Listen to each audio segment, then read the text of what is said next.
And for more on the president's speech and an announcement of his own today, I'm joined by Democratic Connecticut Senator Chris Dodd. And I should also add to that, presidential hopeful senator. It's always good talking to you. Let's get right to it. Why did you decide to do it, and why should people get behind Chris Dodd? Look, let me tell you the reason why very briefly. I'm not going to dwell on the first reason, the sense of urgency. I think we all feel that, regardless of your income status or whatever else. I think all of us have a sense of unease about our future here. Things aren't going well as they should here at home and obviously abroad. Today we're talking about Iraq because of the president's speech last night. We'll get to that in a minute. But clearly, around the world and here at home, there's a sense that our future is in some trouble unless we start to get things right. I think the country's desperate for strong leadership, people who are going to identify real solutions to large issues that we must grapple with, that stand in front of us. And they want people who bring a sense of optimism and confidence about getting this right. I think I can do that. And thirdly, they want some experience.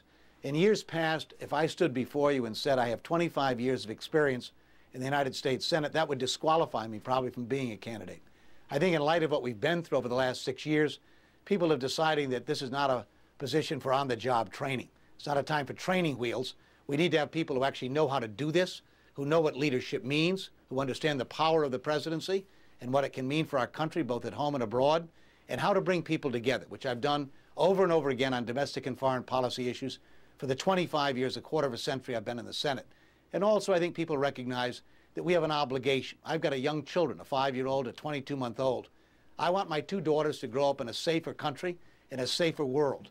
And I'm very worried that's not going to happen unless you and I together, and the people who are watching this program, are going to sit down and roll up our sleeves as a generation on this limited amount of time you and I get on our watch to make a difference. So I could have stayed in the Senate, remained quiet, offer a bill, offer a speech here and there, or get out in the fray and debate about the things that I think are very important for our country.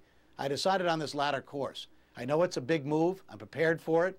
I look forward to the opportunity, and I'm confident I can do well.